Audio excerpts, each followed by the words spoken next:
Welcome to Tarek Talk, a podcast exploring art, culture, and the stories that shape creative lives. I'm your host, Tarek Mendes, and each episode I sit down with artists and creative thinkers to talk about process, inspiration, and the moments that shape who we become. Thanks for being here. Let's get into today's episode. All right, guys, welcome to my new podcast episode with 550 Gallery Director, Billy Coleman. Billy Coleman, how are you today? Very good. How are you? I'm good. Thank you so much for being on the podcast. I'm so excited to dive in.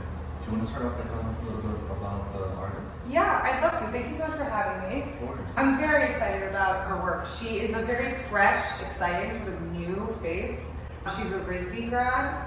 She's got a lot of work coming up right now. She's prolific. She's got upcoming exhibitions happening in Tribeca, Soho, everywhere. So we're very excited to have her work in the space.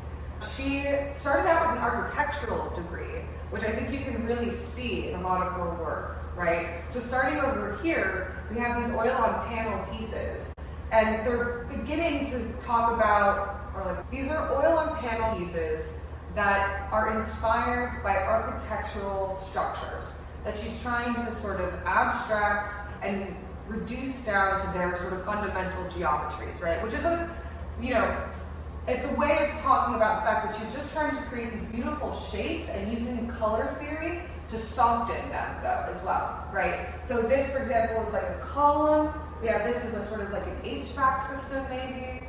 She's interested overall in this idea of taking these large infrastructure objects that exist in the world day to day that we see everywhere, air conditioning units, heating units, water heaters, things like that, and making them beautiful, softening them, and reassociating them into life in a way that isn't so boring.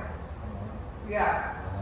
My favorite thing about artists that have like an architectural background, yeah, you can automatically see it if you're into art, but it's just they do such a pristine, colorful, geometric shapes within their work, and it just organized happiness, I would say, at least for me. I'm a very organized person, so when I see the lines, everything's perfect. Yeah. Geometrical shape, it really makes it thrills me really. No, I love that. I think that's fantastic. I mean, she is very, very organized.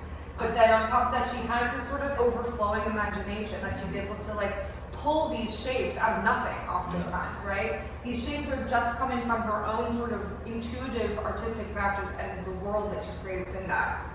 So she really is inspired by the world, but it is TianTian Lao's imagination that is driving this. What's your first impression when you encountered her work?